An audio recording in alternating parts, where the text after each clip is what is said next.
Assalamualaikum warahmatullahi wabarakatuh. Terima kasih, Anda telah kembali di channel YouTube kami.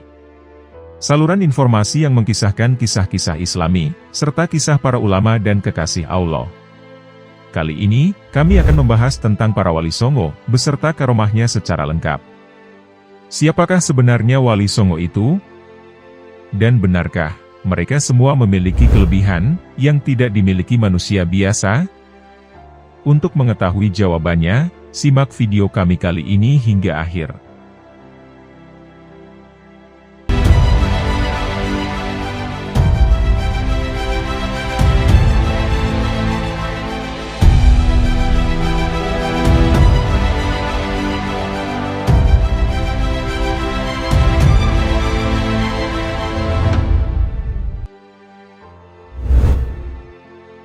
Pada abad ke-14 hingga ke-15, Tanah Jawa menjadi saksi perjalanan spiritual yang dilakukan oleh 9 tokoh.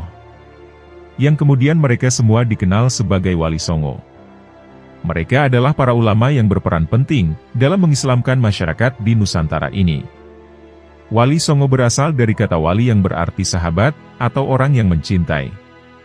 Sedangkan kata songo, yang berarti 9 dalam bahasa Jawa. Dikutip dari buku kisah teladan Wali Songo 9 wali penyebar Islam di Jawa. Wali Songo juga dapat dimaknai sebagai 9 orang yang mencintai, dengan menyebarkan agama Islam di Nusantara. Khususnya, dakwah mereka di daerah Jawa dan Sumatera. Dalam perjuangan dakwahnya, ke-9 wali tersebut berhasil membuat masyarakat mau menerima Islam secara sukarela. Hal ini lantaran pendekatan dakwah yang dilakukan menggunakan nilai-nilai kearifan lokal, yang diintegrasikan dengan ajaran Islam. Dalam mengiringi dakwahnya, Wali Songo dikenal memiliki karomah atau kelebihan yang di luar kemampuan manusia. Yang mana, kelebihan yang dianugerahkan Allah tersebut, dapat mereka gunakan dalam memperlancar dakwah Islam di Nusantara. Dalam pembahasan kali ini, kami akan membahas tentang Wali Songo beserta karomah-karomah yang dimilikinya.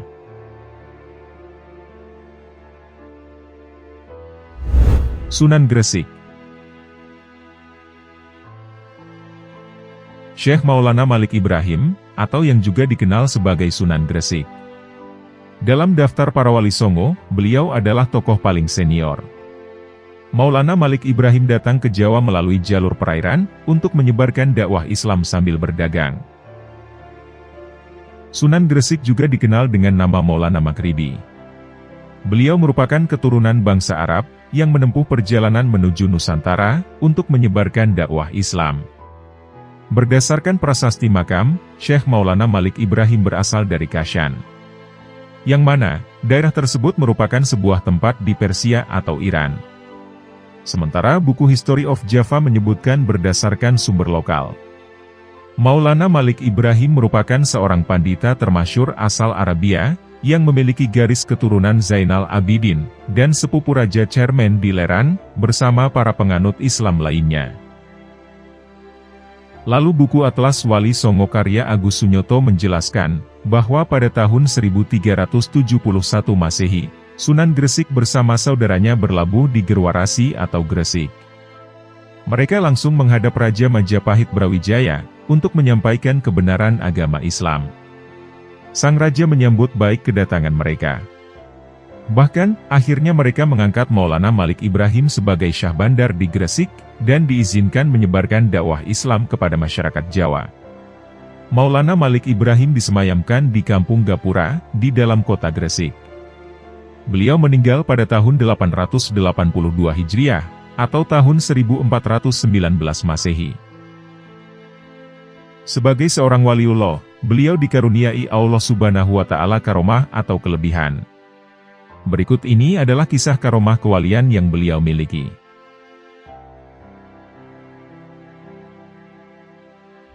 Doanya selalu diterima Allah. Sunan Gresik dikenal masyarakat sebagai sosok yang mampu menyelesaikan berbagai masalah, serta memiliki doa yang selalu diijabah oleh Sang Pencipta. Banyak persoalan dari masyarakat yang mampu terselesaikan berkat doa beliau. Jika beliau berdoa, Allah senantiasa mengabulkan doanya dalam waktu yang tidak lama. Salah satunya ialah, ketika Sunan Gresik meminta untuk turun hujan kepada Allah, melalui sholat istisqa. Meskipun dalam kondisi yang kemarau sekalipun, permohonan Sunan Gresik kepada Allah akan selalu dikabulkan. Hal itu bisa terjadi lantaran makom dari Sunan Gresik begitu dekat dengan Allah Subhanahu wa Ta'ala. Melebur pasir menjadi emas. Salah satu kisah yang populer adalah kemampuan Sunan Gresik untuk mengubah pasir menjadi emas.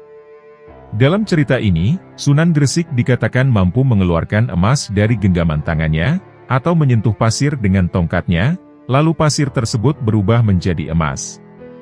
Kisah ini melambangkan keberkahan dan kemampuan Sunan Gresik dalam memberikan kehidupan yang lebih baik kepada masyarakat. Membawa air dengan selendang. Dalam legenda lain, Sunan Gresik diyakini mampu membawa air dengan selendangnya, meskipun jaraknya sangat jauh. Dikatakan bahwa beliau dapat mengeluarkan air dari selendangnya untuk memberikan minum kepada orang-orang yang membutuhkan. Walaupun pada saat itu mereka dipisahkan oleh jarak yang sangat jauh. Kisah ini melambangkan kemurahan hati dan keajaiban dalam menyediakan kebutuhan orang lain. Meminta hujan dan seketika turun. Sunan Gresik pernah menghadapi suatu daerah yang ingin mengorbankan seorang anak untuk dijadikan tumbal. Hal tersebut dilakukan sebagai permintaan kepada dewa, agar diturunkannya hujan di daerah tersebut. Sunan Gresik akhirnya bernegosiasi kepada kepala adat, agar hal itu diurungkan. Dan Sunan Gresik akan berdoa kepada Allah untuk diturunkannya hujan di desa tersebut. Kemudian Sunan Gresik dan murid-muridnya mengerjakan sholat istisqa untuk meminta hujan kepada Allah. Dan akhirnya, hujan turun pun di wilayah tersebut. Melihat kejadian itu, masyarakat desa tersebut menjadi bersimpati kepada Sunan Gresik, dan juga kepada ajaran agama Islam. Dari situlah masyarakat wilayah itu ingin belajar bagaimana caranya meminta hujan namun tidak memakai tumbal. Sunan Gresik juga mengajari dan menuntun rakyat wilayah tersebut untuk masuk ke agama Islam. Mengerjakan sholat istisqa untuk meminta hujan kepada Allah ini juga pernah dilakukan oleh Sunan Kalijaga. Beliau melakukan hal ini dalam menghadapi masyarakat yang masih melakukan tumbal, untuk meminta hujan kepada dewa. Mengajari di bidang pertanian dan pengobatan. Sunan Gresik adalah seorang yang ahli di bidang pertanian dan pengobatan. Semenjak beliau menetap di Gresik, hasil pertanian warga Gresik semakin meningkat. Pada masa itu Sunan Gresik membuat irigasi, agar lahan-lahan pertanian di wilayah Gresik tersebut bisa mendapatkan air yang cukup untuk kesuburan tanamannya. Karena irigasi yang dibangun Sunan Gresik tersebut, pengairan menjadi baik dan hasil bumi di Gresik semakin meningkat tajam. Sunan Gresik juga membuat praktik pengobatan untuk warga Gresik. Sunan Gresik membangun warung atau rumah pengobatan yang digunakan juga sebagai tempat syiar Islam. Selama membuka praktik pengobatan, banyak warga Gresik yang disembuhkan olehnya. Merubah beras menjadi pasir.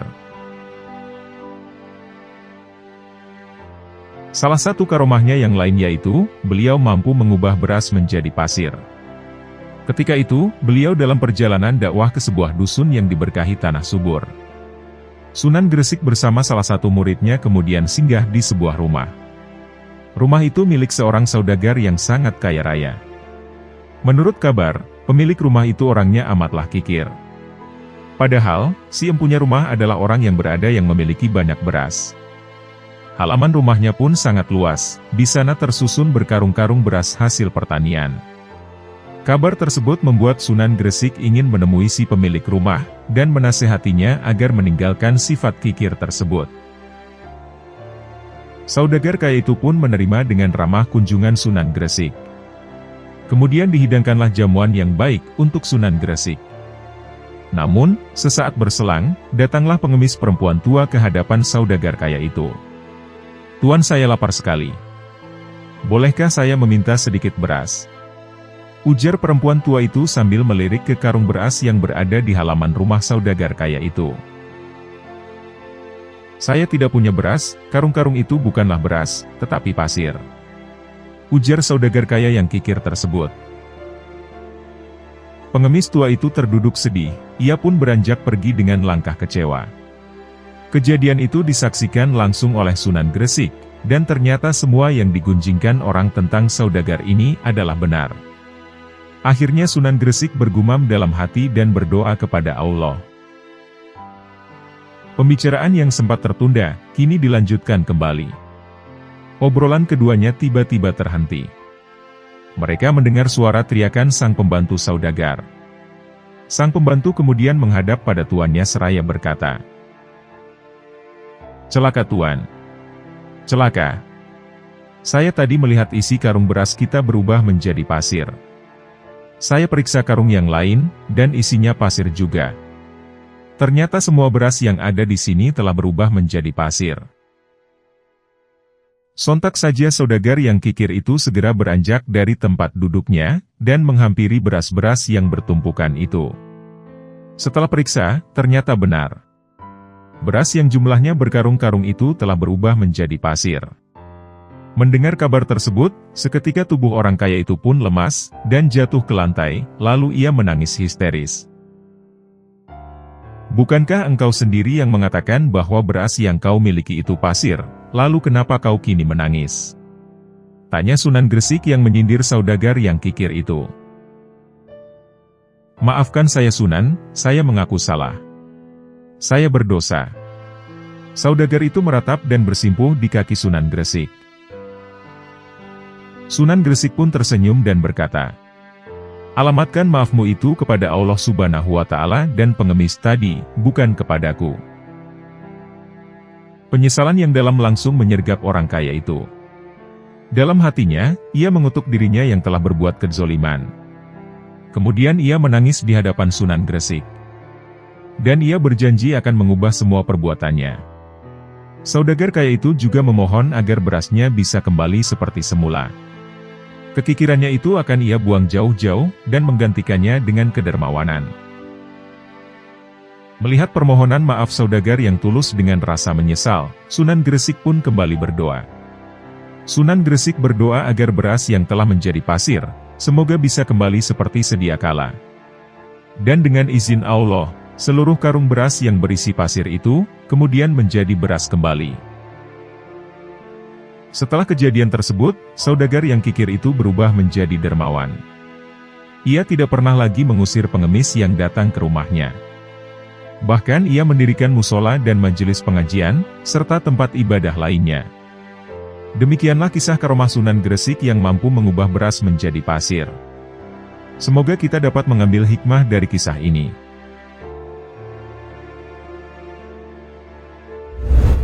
Sunan Ampel. Raden Ali Rahmatullah atau yang juga dikenal dengan Sunan Ampel. Beliau adalah salah seorang wali yang menyebarkan ajaran Islam di tanah Jawa. Ia lahir pada tahun 1401 di daerah Campa, yang letaknya sampai saat ini masih diperdebatkan.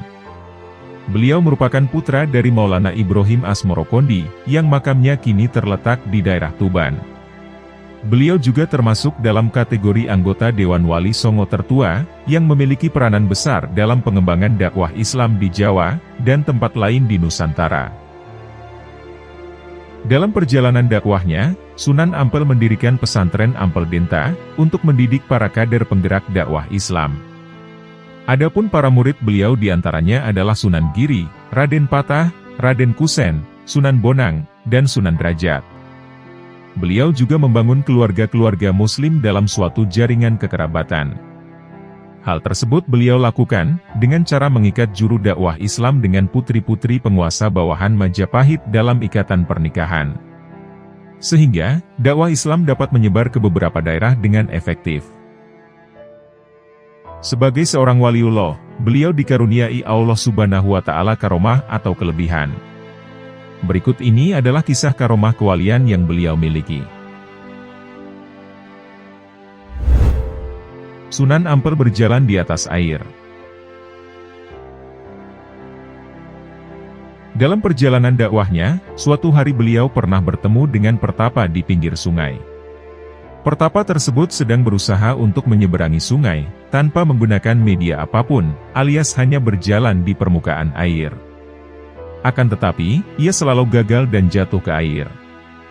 Melihat hal ini, Sunan Ampel memberitahukan, kalau usaha pertapa ini sia-sia. Namun sang pertapa tidak mengindahkan kata-kata Sunan Ampel, dan meminta beliau pergi untuk tidak mengganggunya. Kemudian Sunan Ampel pergi meninggalkan sang pertapa dengan berjalan di atas air, dan beliau mampu menyeberangi sungai tersebut dengan mudah. Setelah melihat hal itu, sang pertapa sangat terkejut, dan mengejar sang Sunan. Ia memohon, agar diajari bagaimana caranya agar bisa berjalan di atas air, seperti yang Sunan Ampel lakukan. Setelah Sunan mengajarinya, akhirnya sang pertapa dapat berjalan di atas air juga. Namun Sunan berpesan, agar kemampuannya dipergunakan dengan baik. Selalu mensyukuri nikmatnya dalam rangka ibadah kepadanya. Tukang sapu Sunan Ampel hidup kembali. Masjid Ampel tak asing lagi bagi warga Muslim Indonesia, khususnya Surabaya. Masjid peninggalan Sunan Ampel menjadi salah satu pusat penyebaran Islam kala itu. Karena sudah dibangun pada zaman Sunan Ampel, tak heran jika masjid ini diposisikan sebagai salah satu masjid tertua di Indonesia. Banyak cerita unik yang melekat pada masjid ini. Selain cerita Mbah Bolong, yang bisa melihat Ka'bah hanya dengan melubangi pengimaman masjid tersebut, ada juga kisah Mbah Soleh, tukang sapu masjid yang meninggal sebanyak 9 kali. 9 makam yang terletak di samping Masjid Ampel, kesemuanya merupakan makam Mbah Soleh. Dikisahkan, bahwa selain sebagai santri Sunan Ampel yang taat dan setia, Mbah Soleh merupakan santri yang rajin. Sifat rajinnya itu ditunjukkan dengan tak pernah melewatkan harinya untuk membersihkan masjid. Bahkan bisa dikatakan dia adalah tukang sapu atau tukang kebersihan masjid. Mbah Soleh memang sangat terkenal sebagai sosok yang biasa menjaga kebersihan. Hal itu banyak diakui teman sesama santri dan juga Sunan Ampel, gurunya sendiri. Hingga suatu hari, ajal datang menjemput Mbah Soleh. Jasadnya kemudian dimakan di samping Masjid Ampel. Sepeninggal Mbah Soleh, Sunan Ampel tak juga menemukan sosok pengganti yang bisa serajin Mbah Soleh. Sehingga masjid menjadi kurang terurus dan kotor. Saat itulah, Sunan Ampel tiba-tiba ingat dengan Mbah Soleh, dan bergumam dalam hati. Kalau Mbah Soleh masih ada, masjid pasti bersih. Gumam Sunan Ampel. Seketika itu, tiba-tiba sosok serupa Mbah Soleh muncul dan menjalankan rutinitas yang biasa dilakukan Mbah Soleh, yakni membersihkan masjid. Tapi tak lama kemudian, sosok itu meninggal lagi dan dimakamkan di samping makam Mbah Soleh sebelumnya. Peristiwa tersebut terulang hingga 9 kali. Menurut cerita, Mbah Soleh baru benar-benar meninggal setelah Sunan Ampel wafat. Setiap meninggal, Mbah Soleh selalu dimakamkan di samping makam yang sebelumnya. Karena meninggal hingga 9 kali, maka makamnya yang ada di samping Masjid Ampel, jumlahnya ada 9. Sunan Ampel tak mempan ditusuk keris. Di kota Surabaya, yakni di Kampung Ampel, Raden Rahmat diangkat sebagai imam dengan gelar Sunan, sekaligus berkedudukan sebagai wali di Ngampel Denta atau Ampel Denta. Pengangkatan itu dilakukan oleh Raja Majapahit. Mengacu catatan sejarah Regen Surabaya, Sunan Ampel bahkan disebut sebagai Bupati pertama Surabaya. Sementara itu, penyamaran penguasa Madura Lembu Peteng sebagai santri di Ampel bertujuan buruk. Lembu Peteng membawa misi mencelakai Sunan Ampel. Rencana itu ia kerjakan pada waktu menjelang sholat Isya, di mana dirinya sudah bersembunyi di kulah atau tempat wudhu. Sewaktu melihat Sunan Ampel datang, Lembu Peteng diam-diam menghunus sebilah keris dan langsung melakukan serangan tikaman ke tubuh Sunan Ampel. Hal yang terjadi sungguh ajaib. Keris pusaka itu tidak mampu melukai Sunan Ampel. Lembu Peteng pun langsung menyatakan takluk dan meminta ampun. Lembu Peteng dikisahkan mau memeluk Islam setelah peristiwa itu. Pada kisah lain diceritakan, bahwa telah ada gangguan yang datang, saat Sunan Ampel mengajarkan sholat 5 waktu. Gerakan ibadah sholat Sunan Ampel dipandang aneh, dan ditertawakan oleh orang-orang Majapahit. Namun Sunan Ampel menghadapi cemooh itu dengan sabar, tanpa memperlihatkan kegusaran. Sunan Ampel juga dicela saat hendak makan, karena beliau menghindari daging babi dan katak. Dan beliau malah memilih mengambil daging kambing yang berbau prengus atau apek.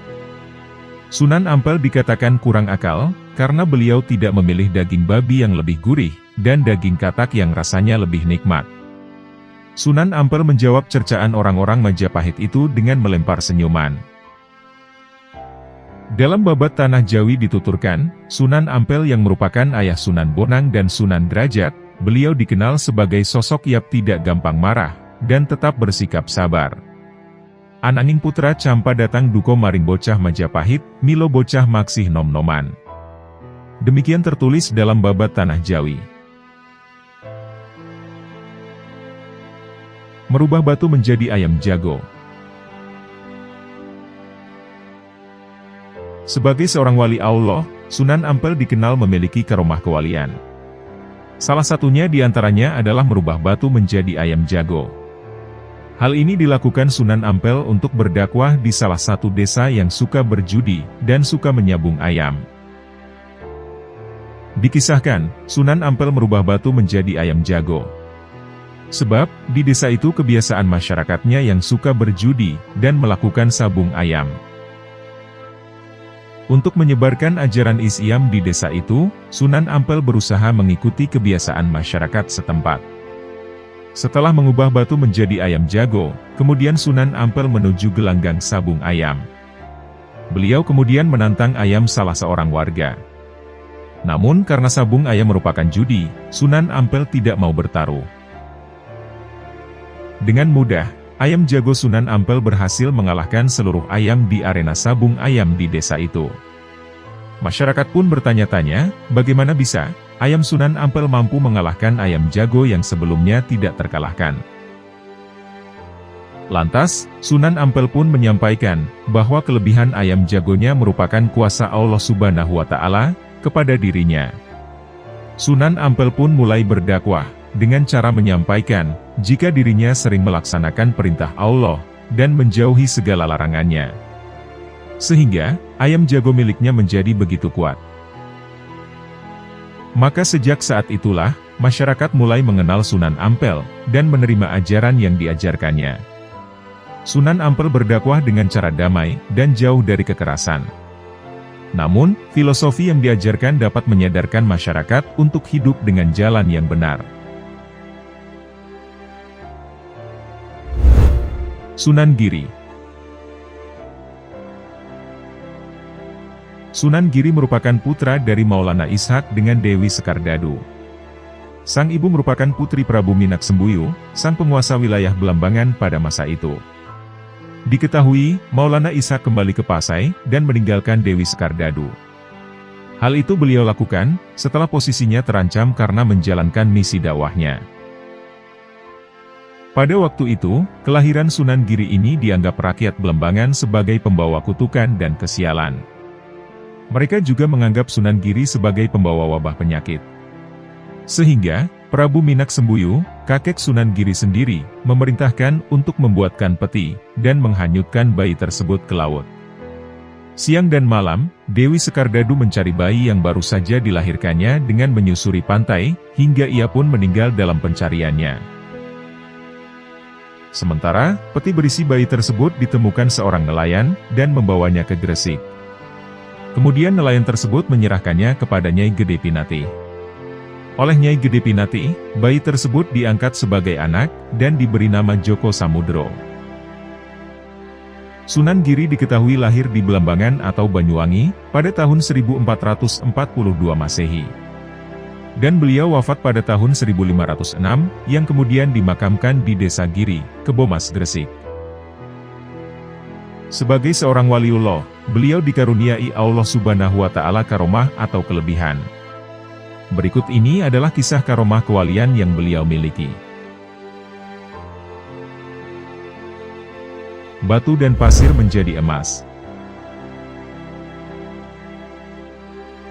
Sebagai keluarga pedagang, Nyi Ageng menyuruh Djoko Samudro, atau Sunan Giri Muda, untuk memimpin dan mengawal kapal yang akan berdagang antar pulau. Salah satu pulau atau daerah yang didatangi adalah Banjarmasin yang ketika itu sudah merupakan pelabuhan yang ramai.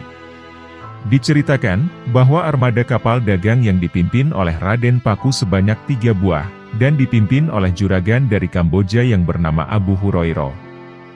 Djoko Samudro atau Raden Paku saat itu diperkirakan berusia 23 tahun. Ketika Djoko Samudro dan armada kapalnya tiba di Banjarmasin, ternyata daerah ini sedang dilanda paceklik. Penduduk banyak yang kekurangan pangan dan sakit-sakitan. Tidak dijelaskan mengapa paceklik itu terjadi, boleh jadi karena gagal panen, kemarau panjang, atau karena sedang terjadi perang saudara antara Pangeran Tumenggung dengan Pangeran Samudera yang berlarut-larut, yang melibatkan pasukan rakyat dalam jumlah besar.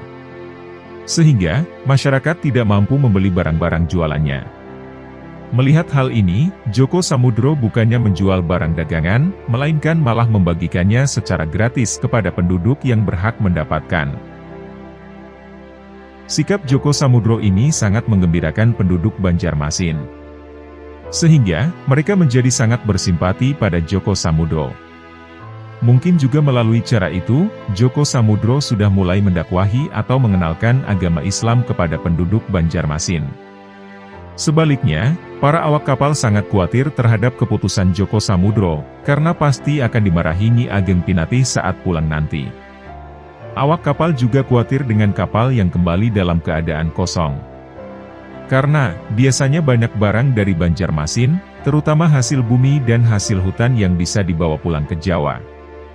Dikhawatirkan, kapal itu bisa oleng dan tenggelam diterjang ombak laut yang ganas. Djoko Samudro kemudian menyuruh agar karung-karung bekas barang dagangan yang dibawa dari Jawa diisi dengan batu dan pasir untuk dijadikan pemberat kapal. Meski berat hati, para awak kapal terpaksa menuruti suruhan anak angkat majikannya itu. Sesampai di kota Gresik, kekhawatiran mereka terbukti.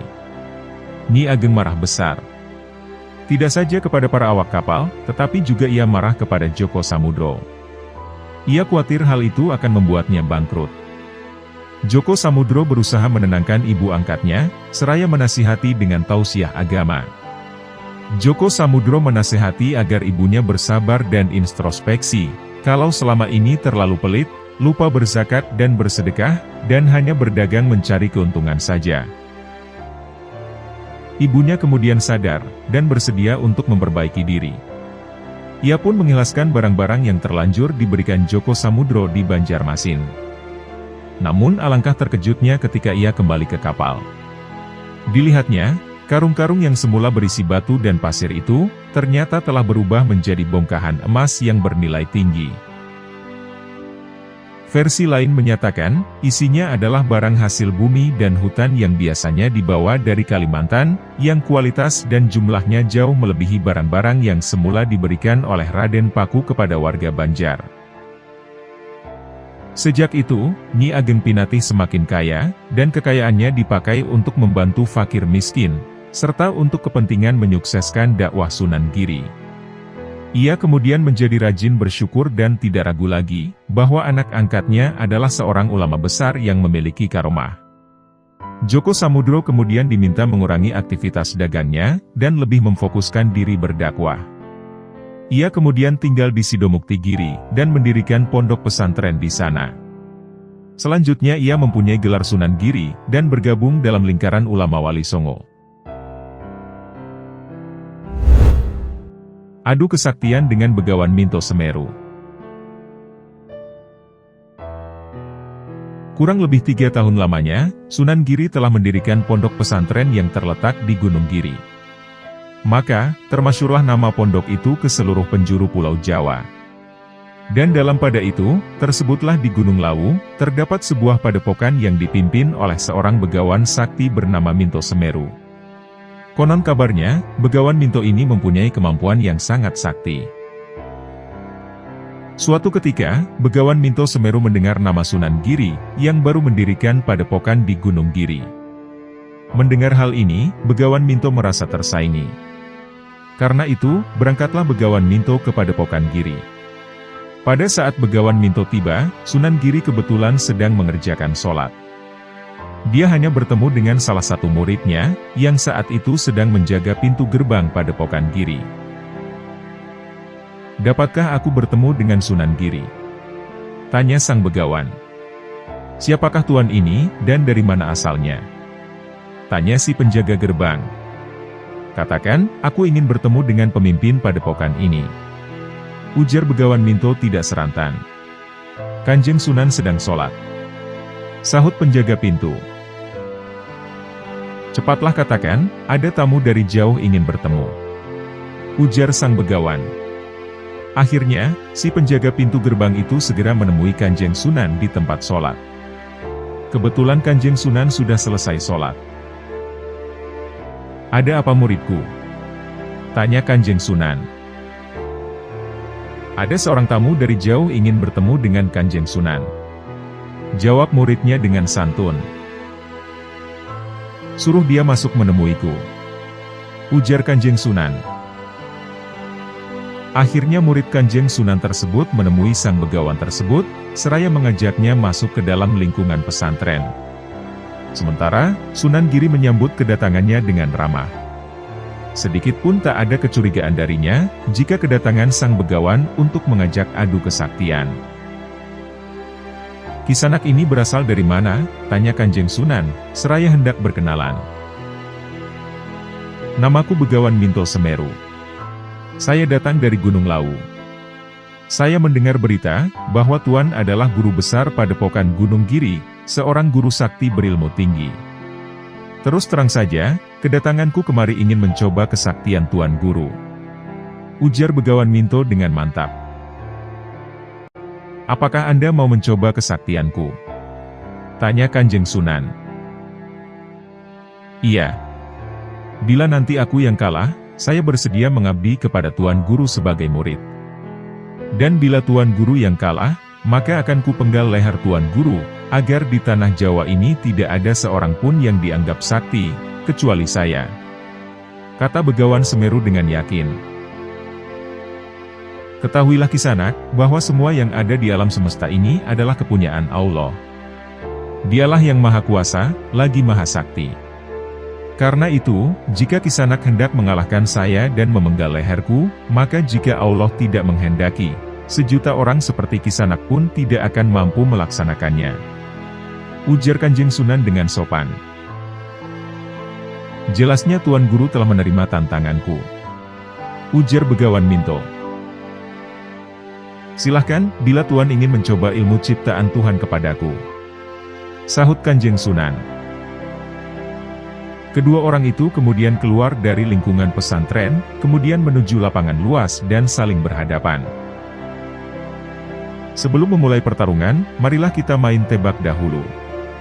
Saya akan mengubur binatang di atas gunung pertukangan. Tuan tinggal menebak, binatang apakah yang aku kubur itu," kata sang Begawan sambil tertawa terkekeh-kekeh.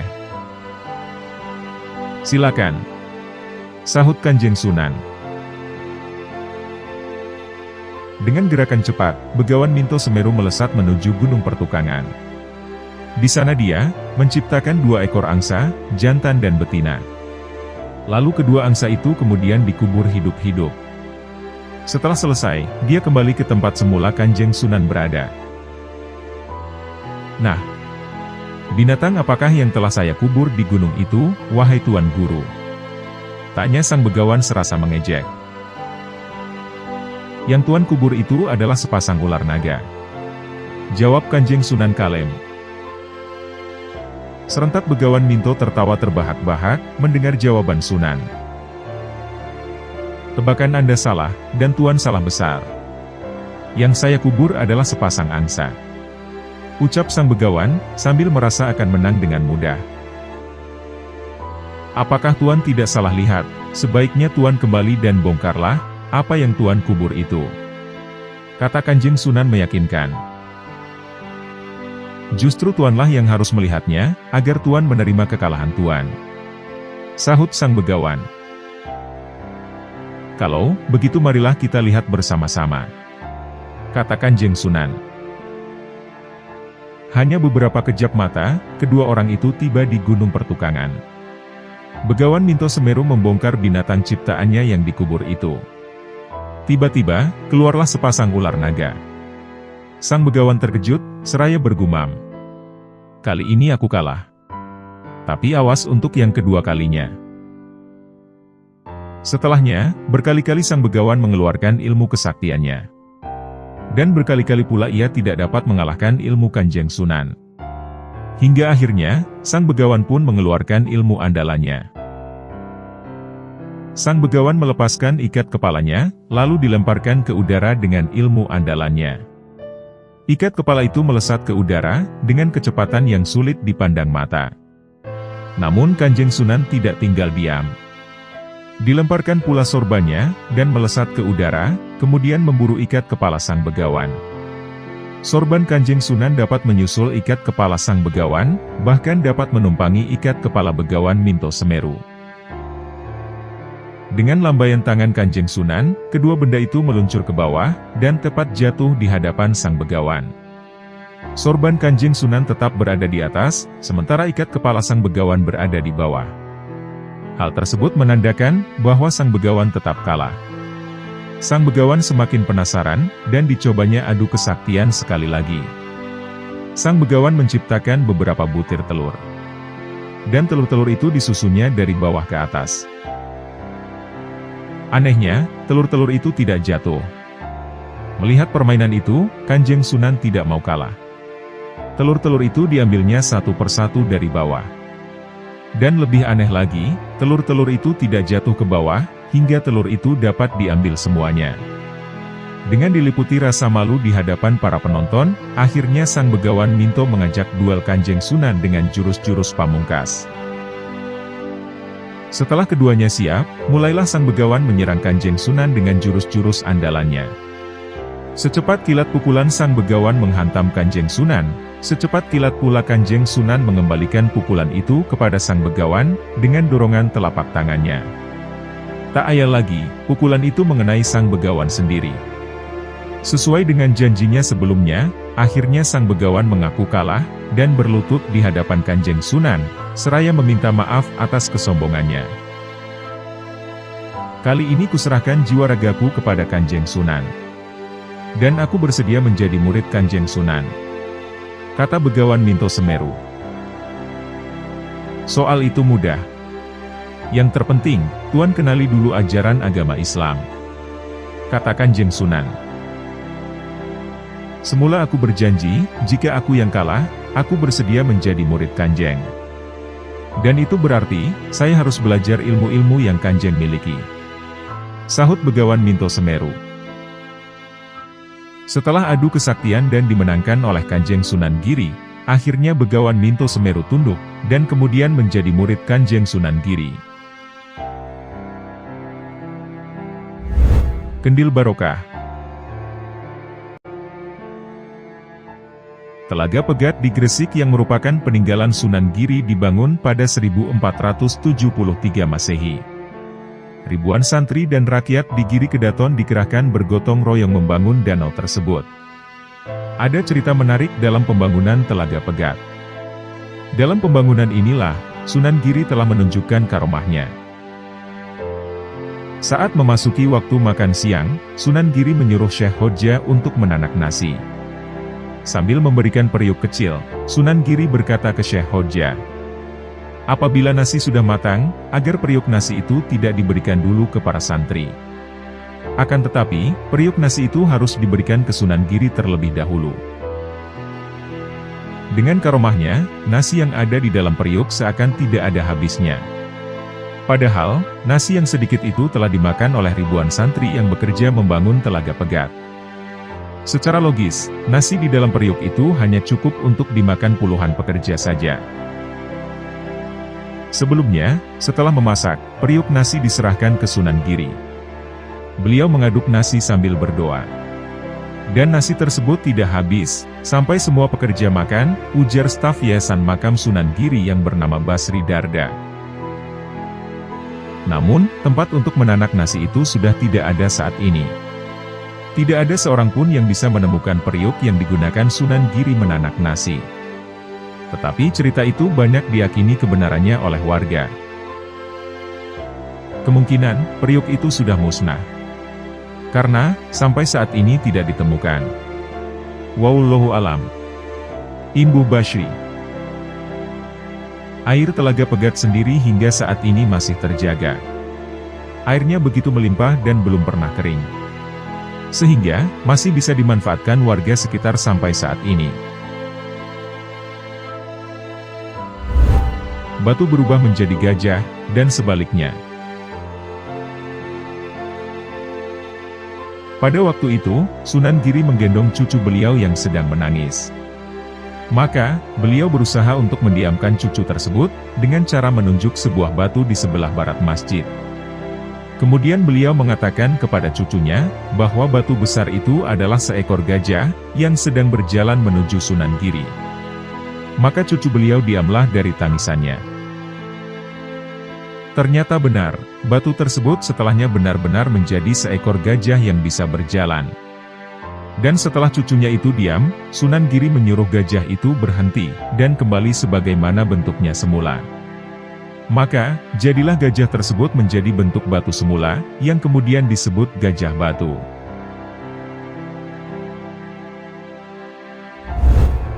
Sunan Derajat. Nama asli Sunan Derajat adalah Raden Qasim, atau biasa dikenal juga dengan Raden Syarifuddin.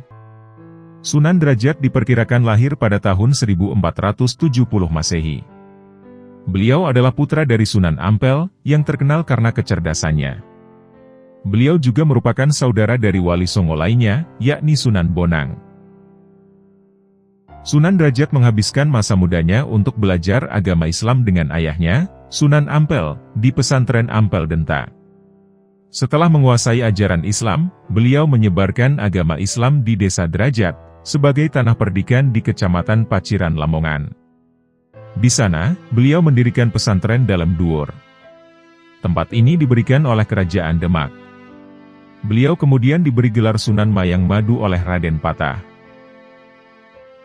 Sunan Derajat wafat pada tahun 1522 Masehi, dan kemudian beliau dimakamkan di daerah Paciran, yang terletak di pesisir utara Lamongan. Sebagai seorang waliullah, beliau dikaruniai Allah Subhanahu wa Ta'ala karomah atau kelebihan. Berikut ini adalah kisah karomah kewalian yang beliau miliki. Diselamatkan oleh ikan. Pada waktu Raden Qasim beranjak dewasa, tugas dakwah harus beliau emban. Walau beban tersasa sangat berat, menegakkan kalimat Allah sudah seharusnya diutamakan. Berlayarlah ke dusun Barat Gresik, ada daerah yang menunggu kerja dakwahmu. Titah Sunan Ampel kepada putranya itu. Dengan penuh keyakinan, Raden Qasim pun berkemas untuk berangkat. Dengan menaiki perahu transportasi pada zaman itu, Raden Qasim berlayar berangkat dari pelabuhan di Surabaya. Tekadnya sudah bulat, harus dilakukan dengan amanah. Segala rintangan yang akan menghadang akan dihadapinya dengan hati tabah. Angin yang baik akan membuat pelayaran Raden Qasim lancar. Selepas pelabuhan, tak ada tanda-tanda bahwa cuaca akan memburuk. Akan tetapi, laut memang menyimpan 1000 misteri, dan manusia hanya bisa menduga-duga. Saat berada di tengah-tengah rimba lautan, tiba-tiba muncul badai yang sangat dahsyat. Perahu yang ditumpangi itu kemudian terombang-ambing, diseret badai di tengah laut yang jauh dari daratan. Para penumpang dan nelayan pemilik perahu tidak diketahui nasibnya. Sementara, Raden Qasim masih mampu meraih dayung perahu, dan menjadikannya sebagai alat untuk mengapung. Beberapa saat lamanya, di tengah gemuruh badai yang mengamuk, Raden Qasim bertahan dengan sekuat tenaga hari itu. Sampai kemudian, pertolongan yang tak diduga-duga datang menghampirinya. Seekor ikan talang tiba-tiba muncul, dan berenang ke arah Raden Qasim. Di tengah kepanikan itu, Raden Qasim segera menyadari bahwa ikan tersebut dikirim Allah Subhanahu wa Ta'ala untuk menolongnya. Ikan itu membentangkan punggungnya agar bisa dinaiki Raden Qasim. Dengan senang hati, Raden Qasim kemudian menaikinya. Konon, tak hanya ikan talang yang menolong Raden Qasim. Ikan cucut juga mempersilahkan dirinya, berharap agar dinaiki adik dari Sunan Bonang ini. Dengan cepat, kedua ikan itu melaju, dan membawa Raden Qasim lepas dari badai. Tak berselang lama, Raden Qasim bisa selamat. Beliau kemudian sampai di sebuah pantai nelayan, yang kemudian dikenal sebagai Kampung Jelak, Banjarwati. Demikianlah kisah karomah yang masyhur dari Raden Qasim. Kisah tersebut mengingatkan kita pada kisah Nabi Yunus yang juga ditimpa badai. Dengan seizin Allah, ikan paus itu kemudian menelan Nabi Yunus. Namun ajaibnya, beliau tetap selamat dan dibawa sampai ke tepi pantai. Kisah penyelamatan ikan ini dilakukan pada tahun 1485 Masehi. Kedatangan Raden Qasim saat itu, ternyata sudah dinantikan dua orang tokoh penting di Kampung Jelak, yaitu Mbah Mayang Madu dan Mbah Banjar. Dua orang ini telah memeluk Islam, dan bersedia melayani, serta membantu kerja dakwah Idar Raden Qasim di daerahnya. Sebuah surau kemudian didirikan oleh Raden Qasim, sebagai sarana awal dakwahnya. Surau yang beliau dirikan, berhasil memanggil orang-orang untuk mengenal Allah dan agamanya. Lambat laun, pengajian yang digelar Raden Qasim semakin dibanjiri peminat. Surau itu pun kemudian beranjak beralih fungsi menjadi pesantren. Mampu menyembuhkan segala penyakit. Desa Derajat adalah daerah terpencil yang berada di dataran tinggi. Raden Qasim mendapat petunjuk melalui mimpi.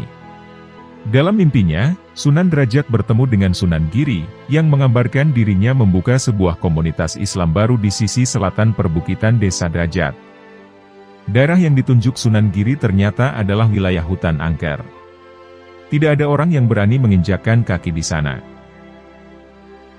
Pembukaan hutan itu pun diwarnai dengan hal-hal gaib. Konon, sang penghuni hutan sangat marah, dan mendatangkan balak berupa penyakit pada penduduk. Sunan Derajat yang ikhlas dapat lolos ujian itu dengan baik. Hutan angker itu diubah menjadi pusat penyebaran Islam, ditandai dengan berdirinya sebuah masjid. Permukiman baru pun kemudian dibangun di tempat itu. Karomah Sunan Derajat sebagai wali Allah yang dikaruniai kesaktian, dan ilmu penyembuhan, memang terkenal sampai ke seantero negeri. Beliau kerap dipanggil untuk menangani orang yang sedang tertimpa sakit. Dengan pengetahuannya terhadap ramuan-ramuan dari bahan tradisional, membuat beliau dapat dengan mudah mengobati semua penyakit.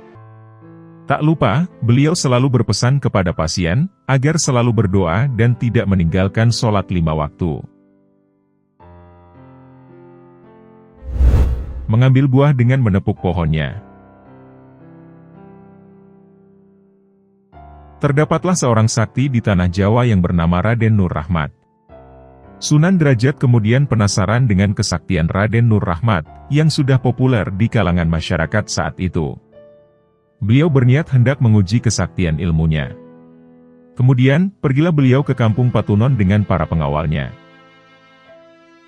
Ketika sudah bertemu dengan Raden Nur Rahmat, Sunan Derajat meminta izin untuk menikmati air nira dan buah siwalan. Akan tetapi, Sunan Derajat ingin mengambilnya sendiri. Dengan senang hati, tentu saja Raden Nur Rahmat mempersilakannya. Setelah membaca doa, kemudian Sunan Derajat mengetuk pohon tersebut sebanyak 3 kali. Dengan izin Allah, buahnya berjatuhan dengan sendirinya. Seluruh buah yang berada di pohon itu, semuanya jatuh tak tersisa. Setelah buahnya berjatuhan, Raden Nur Rahmat bukannya heran. Akan tetapi, dia malah menjadi geram atas perbuatan Sunan Derajat. Raden Nur Rahmat kemudian melayangkan protes, dan berkata pada Sunan Derajat, "Jika cara mengambilnya semacam itu, maka anak cucu kita kelak tak akan bisa menikmati buah siwalan dan air legen." Pasalnya, Sunan telah menjatuhkan seluruh buah dari tiap pohon siwalan. Setelah kejadian itu, Raden Nur Rahmat menghampiri salah satu pohon siwalan. Dia mengelus pohon itu sebanyak 3 kali. Seketika, pohon siwalan tersebut merunduk, dan mengarah tepat di hadapannya. Kemudian, Sunan Derajat diminta untuk mengambil air legen dan buah siwalan, sebanyak yang dibutuhkan saja. Setelah buah siwalan dipetik, pohon itu kembali berdiri tegak seperti sedia kala. Akhirnya, Sunan Derajat menyaksikan sendiri, atas kesaktian yang dimiliki Raden Nur Rahmat. Dahulu, desa Patunon lebih sering disebut sebagai Sendang Dhuwur oleh masyarakat. Seiring perkembangannya, desa tersebut kemudian menjelma menjadi sebuah pemukiman yang semakin padat penduduk. Sehingga, beliau membutuhkan ulama lain yang dapat membantunya berdakwah. Atas ujian yang mampu dilewati olehnya tersebut, Sunan Derajat kemudian memberinya gelar sebagai Sunan Sendang Dhuwur. Setelah kejadian adu kekuatan, membuat keduanya menjadi kompak. Dalam banyak hal, akhirnya Sunan Sendang Dhuwur membantu semua keperluan Sunan Derajat. Mereka berdua mengemban tanggung jawab untuk menyebarkan agama Islam di daerah Lamongan dan sekitarnya. Sehingga, peran dakwah di wilayah sekitar tidak hanya dipegang Sunan Derajat semata, tetapi juga dipegang Sunan Sendang Dhuwur. Memindahkan masjid dalam waktu semalam. Suatu ketika Sunan Sendang Dhuwur mendatangi Sunan Derajat. Dia menyampaikan keinginannya, agar bisa mempunyai masjid di desa Sendang Dhuwur. Kemudian, Sunan Derajat merekomendasikan agar dia meminta masjid Embok Rondo Mantingan. Masjid tersebut merupakan milik bangsawan Jepara. Kemudian, datanglah Sunan Sendang Dhuwur ke Jawa Tengah, tempat masjid indah itu berada. Dia berterus terang, dan meminta pada Embok Rondo Mantingan agar masjid itu bisa dibawanya pulang. Embok Rondo Mantingan, atau Nimas Ratu Kalinyamat, membolehkan Sunan Sendang Dhuwur meminta masjid miliknya. Namun, ada beberapa syarat yang harus dipenuhi. Syarat tersebut ialah masjid tersebut harus sudah dipindahkan dalam waktu semalam.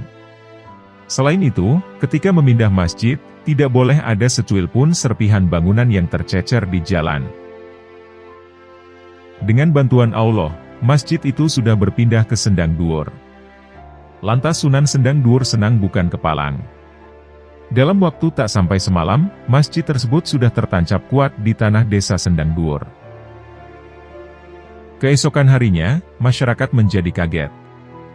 Bagaimana bisa, sudah ada bangunan masjid yang kemarin tak ada? Mereka terkesima dan terheran-heran dengan adanya masjid dadakan itu. Kemudian, mereka mempergunakan masjid tersebut untuk sholat dan berbagai kegiatan umat Islam yang lain. Tembang Pangkur. Sunan Derajat biasa menyampaikan ajaran Islam melalui tembang pangkur. Pangkur merupakan singkatan dari pangudi isine Quran. Istilah tersebut dapat juga diartikan sebagai upaya untuk sungguh-sungguh dalam mendalami makna Al-Quran. Tembang tersebut biasa dinyanyikan bersama alunan gamelan Singo Mengkok miliknya. Banyak orang yang menyebut gamelan tersebut mengandung kekuatan magis. Apalagi, jika gamelan tersebut disatukan dengan bacaan tembang pangkur. Dikisahkan, pada suatu hari, ada seorang penjahat sakti bernama Duratmoko. Tingkah lakunya sering merugikan dan meresahkan masyarakat. Akhirnya, Sunan Bonang berniat memberi pelajaran pada berandal tersebut. Apalagi, Duratmoko selama ini tidak mau mengakui perbuatan buruk yang dia lakukan kepada masyarakat. Akhirnya, Sunan Derajat mengutus para pengawalnya untuk menangkap Duratmoko. Dengan susah payah, pada akhirnya mereka berhasil membawa Duratmoko ke hadapan Sunan Derajat. Kepada Duratmoko, Sunan Derajat justru menyanyikan tembang pangkur yang diiringi lantunan suara gamelan Singo Mengkoknya. Dengan diiringi gamelan, Sunan Derajat pada waktu itu menyampaikan pitutur melalui tembang pangkur. Syairnya memanglah sederhana, akan tetapi penuh makna dan nasihat kehidupan. Namun, Duratmoko saat itu masih membisu. Dan dia tidak mau mengakui kesalahannya. Akhirnya, tembang pangkur kemudian dinyanyikan dengan nada yang lebih keras. dan temponya dibuat lebih cepat dari yang sebelumnya. Isi tembang tersebut kurang lebih mengenai saran untuk jadi penolong bagi sesama. Hidup tidak boleh menyakiti dan memeras orang lain. Kita harus saling berdampingan tolong-menolong. Alunan tembang Pangkur dan gamelan Singo Mengkok Sunan Derajat akhirnya membuat Duratmo menyerah. Saat itu, Duratmo seperti orang yang sedang kesurupan. Ternyata, karomah Kanjeng Sunan Derajat telah menembus sukmanya. Akhirnya, Duratmo merasa jera dan mengakui semua kesalahan yang pernah dilakukan. Kemudian, ia meminta maaf kepada Kanjeng Sunan Derajat dan masyarakat lainnya. Berandal yang gagah perkasa itu, dibuat takluk tak berdaya. Akhirnya, dia meminta ampun dan ingin sekali masuk Islam. Di kemudian hari, Duratmo menjadi murid setia Sunan Derajat. Duratmo kemudian diberi gelar oleh Sunan Derajat dengan nama Ki Sulaiman. Namun tak lama setelah kejadian itu, Ki Sulaiman jatuh sakit. Pada saat itu, dia meminta agar ketika meninggal nanti, dia berharap ada yang membiarkan penutup kepalanya terbuka. Menurutnya, dia berharap agar masyarakat tahu, bahwa sekuat apapun berandal pasti akan mati, dan akan takluk juga di hadapan Allah. Membuat mata air abadi. Sebagaimana para wali yang lain, Sunan Derajat terkenal dengan karomah kesaktiannya. Sebagai contoh, sumur Leng Songo di kawasan Sumenggah misalnya. Sumur itu diciptakan Sunan Derajat, ketika beliau merasa kelelahan dalam suatu perjalanan. Ketika itu, Sunan Derajat meminta pengikutnya mencabut wilus, sejenis umbi hutan. Ketika Sunan kehausan, beliau kemudian berdoa kepada Allah. Subhanallah, dari 9 lubang bekas umbi itu, memancar air bening yang kemudian menjadi sumur abadi.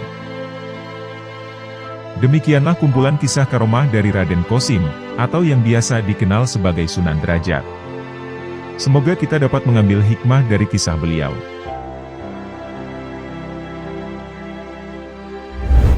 Sunan Bonang. Raden Magdum Ibrahim atau juga biasa disebut Sunan Bonang. Beliau merupakan salah satu ulama anggota Wali Songo, yang menyebarkan syiar Islam di Jawa pada abad ke-14 Masehi.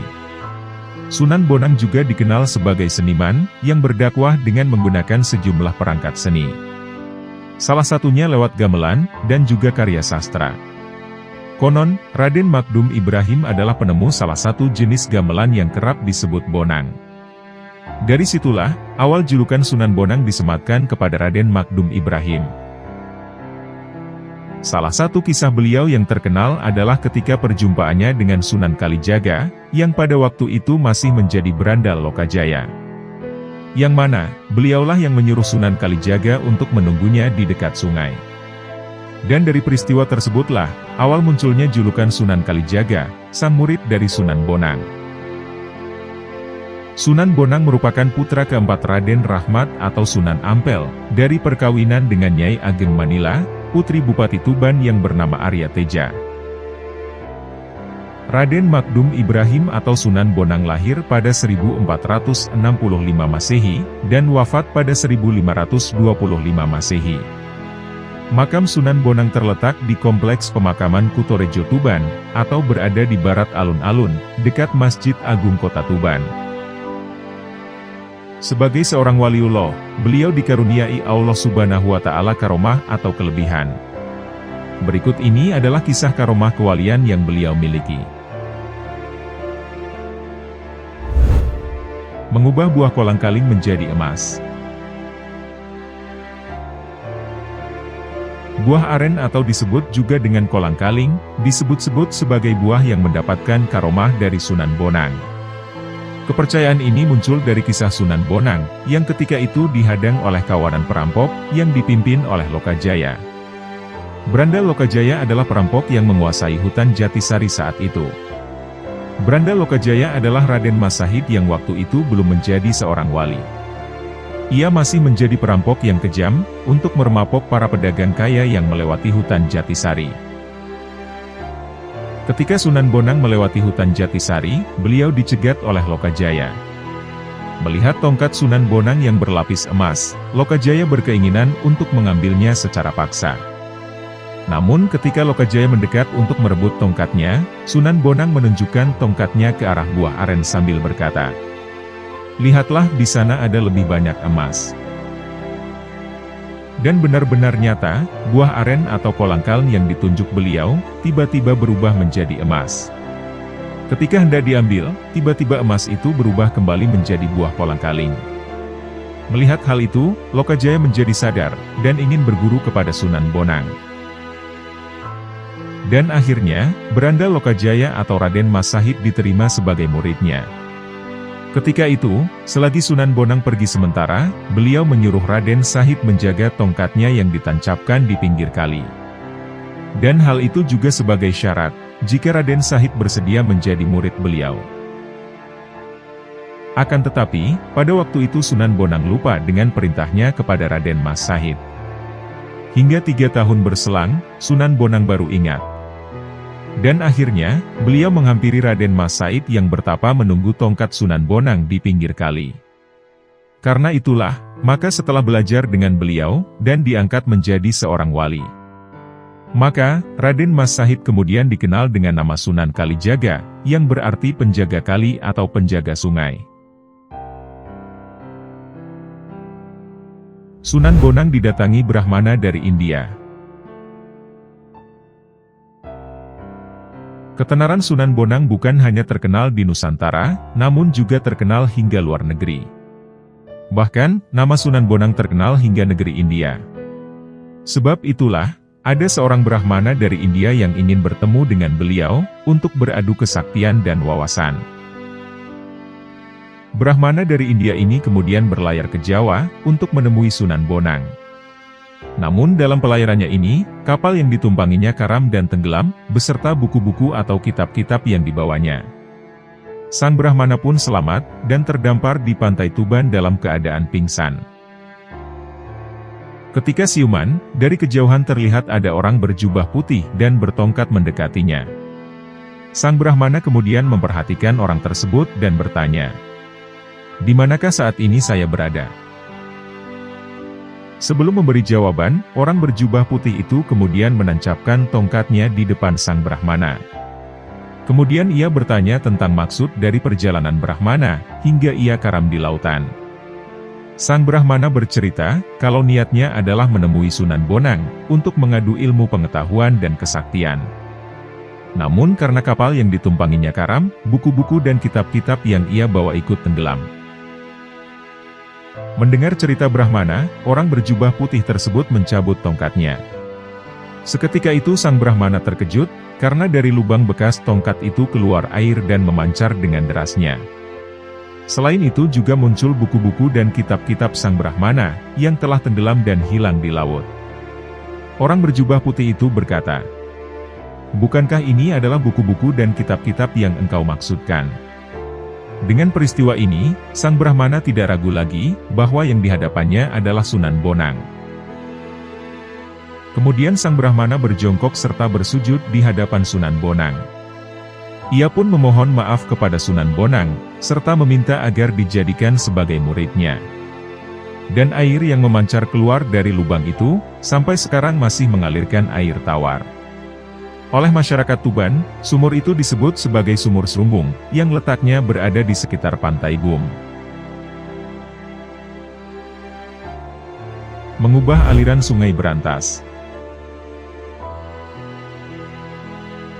Kisah tentang karomah beliau satu ini pernah diterangkan dalam Babat Doho Kediri. Dengan kesaktian dan kemampuan Sunan Bonang, beliau dapat mengubah aliran Sungai Berantas di Jawa Timur. Hal ini dilakukannya, karena banyak yang enggan menerima dakwah beliau di aliran Sungai Berantas. Maka beliau memindahkan aliran Sungai Berantas, agar air sungai tidak melalui wilayah tersebut. Maka, wilayah-wilayah yang enggan menerima dakwah beliau menjadi kekeringan, atau kekurangan air. Dengan kejadian ini, akhirnya orang-orang sadar, dan mulai ingin belajar lebih jauh tentang ajaran Islam. Dan akhirnya, ajaran Sunan Bonang banyak diterima oleh kalangan masyarakat di sekitar Sungai Berantas tersebut. mengalahkan para tokoh sakti. Sunan Bonang juga sering berdebat dengan beberapa tokoh Hindu, seperti tokoh Butalokaya, yang selalu mengecam tindakan dakwahnya. Namun, dengan kesaktian dan pengetahuan beliau yang sangat luas, Butalokaya tidak kuasa menghadapi kesaktiannya.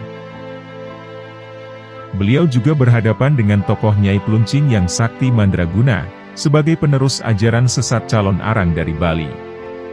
Dan lagi-lagi Sunan Bonang dapat mengalahkan kesaktian Nyai Pluncing tersebut. Anak ayam menang melawan ayam jago. Bagi umat muslim, sabung ayam sangat dilarang karena bertentangan dengan ajaran agama Islam. Namun karena mendapat tantangan dari ajar Bacak Nilo, dengan taruhan, kalau yang kalah akan menjadi pengikutnya. Maka Sunan Bonang mengutus muridnya, yaitu Santri Mujil, untuk beradu ayam dengan ajar Bacak Nilo.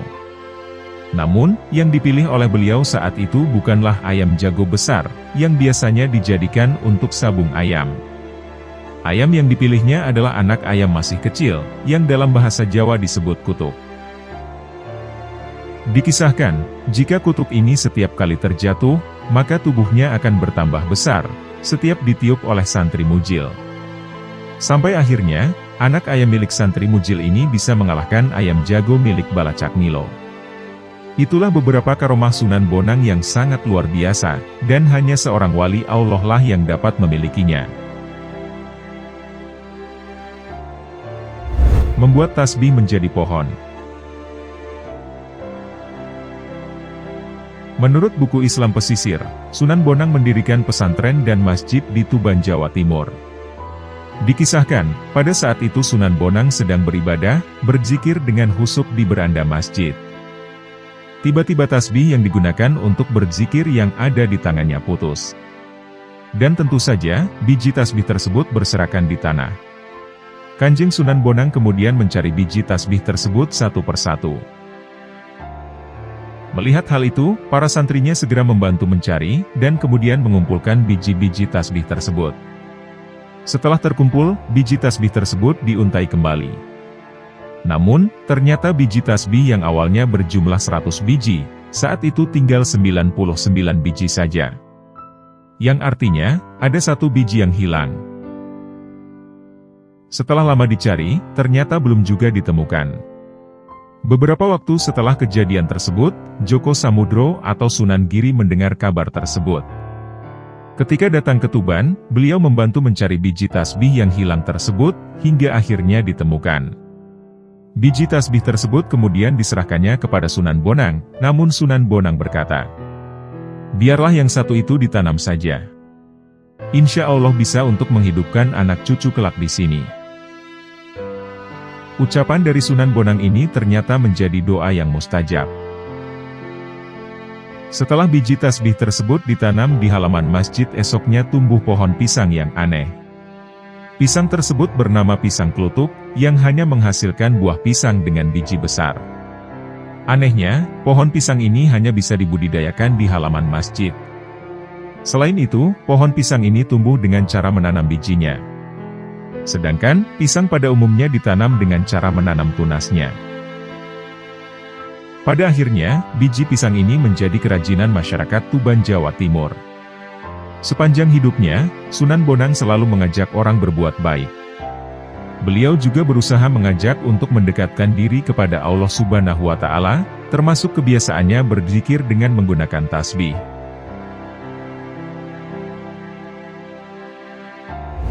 Sunan Kudus. Ja'far Shodiq atau yang akrab dikenal dengan Sunan Kudus. Beliau merupakan salah satu penyebar agama Islam di Pulau Jawa, khususnya di daerah Kudus, Jawa Tengah. Sunan Kudus adalah putra dari Raden Usman Haji, alias Sunan Ngudung, dengan Syarifah Dewi Rahil binti Sunan Bonang. Di dalam babat Tanah Jawa disebutkan, bahwa Raden Usman Haji yang merupakan ayah kandung Sunan Kudus, yang pernah memimpin pasukan Majapahit. Sunan Ngundung selaku Senopati Demak, beliau diketahui pernah bertarung dengan sengit melawan Adipati Terung dari Majapahit. Dalam pertempuran tersebut, Sunan Ngundung gugur. Sehingga, kedudukannya sebagai Senopati Demak digantikan oleh Sunan Kudus. Namun terdapat sejumlah versi lain mengenai asal-usul Sunan Kudus. Ada yang mengatakan bahwa Sunan Kudus merupakan cucu Sunan Ampel. Versi lain ada yang menyebutkan bahwa Sunan Kudus merupakan keturunan Persia. Sementara itu, ada pula yang menuturkan bahwa Sunan Kudus adalah asli orang Jawa. Akan tetapi, jika dilihat berbagai macam versi tersebut, yang paling rasional adalah versi pertama, yakni yang menyebutkan bahwa Sunan Kudus merupakan cucu Sunan Bonang. Sunan Kudus lahir pada tahun 1500 Masehi, dan wafat pada 1550 Masehi. Beliau kemudian dimakamkan di Kompleks Masjid Menara Kudus, yang berada di Desa Kauman Kecamatan Kota Kudus, Kabupaten Kudus, Jawa Tengah. Sebagai seorang waliullah, beliau dikaruniai Allah Subhanahu wa Ta'ala karomah atau kelebihan. Berikut ini adalah kisah karomah kewalian yang beliau miliki. Mengatasi penyakit wabah. Ketika Sunan Kudus menunaikan haji ke Tanah Arab, masyarakat di kota tersebut sedang terkena wabah penyakit. Pemerintahan di kota Arab kemudian mengadakan sayembara, untuk siapa saja yang bisa menyembuhkan wabah yang terjadi saat itu, akan diberikan hadiah yang besar. Dan akhirnya, Sunan Kudus pun menyanggupi untuk dapat menyembuhkan wabah yang terjadi saat itu. Atas izin Allah, Sunan Kudus dapat menyembuhkan penyakit wabah yang menjangkiti masyarakat. Maka atas jasanya, beliau akan diberi hadiah oleh Amir dari negeri Arab. Namun, Sunan Kudus waktu itu malah menolaknya. Alih-alih meminta hadiah, beliau justru malah meminta sebuah batu yang berasal dari Baitul Maqdis. Dan akhirnya, batu itu dibawa oleh beliau ke Jawa, dan kemudian diletakkan di area mihrab Masjid Kudus. Pasukan tikus dan lebah. Waktu beliau menjadi Senopati Kerajaan Demak, wilayah kerajaan semakin meluas. Bahkan, luasnya hingga ke Madura, dan wilayah barat luasnya sampai di Cirebon. Keahlian strategi perang Beluai, ditambah dengan kesaktian beliau yang tinggi, membuat Sunan Kudus menjadi senopati yang sangat disegani. Diketahui, beliau memiliki semacam rompi, atau bodong, yang dipakainya jika sedang berperang. Dan dari baju rompi tersebut, keluarlah banyak tikus, yang kemudian ikut membantu perang melawan pasukan Majapahit. Tikus-tikus itu sangat kuat dan sakti. Dan jika mereka dipukul atau ditikam, mereka bukannya malah mati, tetapi malah menjadi besar, dan semakin menjadi ganas ketika menyerang musuh. Hal ini membuat pasukan Majapahit lari tunggang langgang. Sunan Kudus juga memiliki sebuah peti, yang kalau dibuka akan mengeluarkan berjuta-juta lebah. Ketika perang, banyak pasukan Majapahit yang mati karena sengatan lebah tersebut. Hal ini pernah terjadi, ketika beliau perang melawan pasukan Majapahit, yang saat itu dipimpin oleh Adipati Terung. Akhirnya, pada waktu itu Adipati Terung menyerah kalah kepada Jafar Shodiq. Adu kesaktian dengan Ki Ageng Kedu. Kisah Ki Ageng Kedu ini hampir mirip dengan kisah Brahmana dari India, yang ingin adu kesaktian dengan Sunan Bonang. Juga kisah Begawan Minto Semeru yang beradu kesaktian dengan Sunan Giri. Pada waktu itu, Ki Ageng Kedu ini ingin beradu kesaktian dengan Sunan Kudus. Ia pergi dengan mengendarai tampah terbang miliknya, agar segera sampai di Kudus. Sesampai di Kudus, ia tetap berada di tampah terbangnya, dan berkoar-koar untuk mengadu kesaktian dengan Sang Sunan. Sang Sunan kemudian keluar dari rumahnya, dan meminta agar Ki Ageng Kedu untuk turun. Namun, permintaan beliau ditolak oleh Ki Ageng Kedu. Sunan Kudus kemudian menunjuk ke arah tampah terbang tersebut. Dan tiba-tiba, tampah terbang tersebut oleng, dan membuat Ki Ageng Kedu terjatuh ke comberan. Dengan kejadian ini, Ki Ageng Kedu merasa kalah dengan kesaktian Sunan Kudus, dan ia tidak ingin mengganggu Sunan Kudus lagi. Ikan lele kembali hidup. Pada suatu hari, Sunan Kudus beristirahat di tepi Sendang Mundung, yang letaknya tidak jauh dari Masjid Kribik. Tatkala menikmati udara segar yang bertiup spoi-spoi, muncul seekor ikan lele yang besar. Sunan Kudus tertarik, dan dengan tangkas menangkapnya. Ikan lele yang gemuk itu kemudian dibakar, di bawah pohon di tepian sendang tersebut. Bau sedap terbawa angin kemana-mana, menjadikan siapa saja yang menghirup bau tersebut bangkit seleranya, dan ingin segera menyantapnya. Secara kebetulan, Ki Abdul Basir lewat di tepian sendang, dan melihat Sunan Kudus sedang menikmati ikan lele bakar. Ia pun segera mendekat.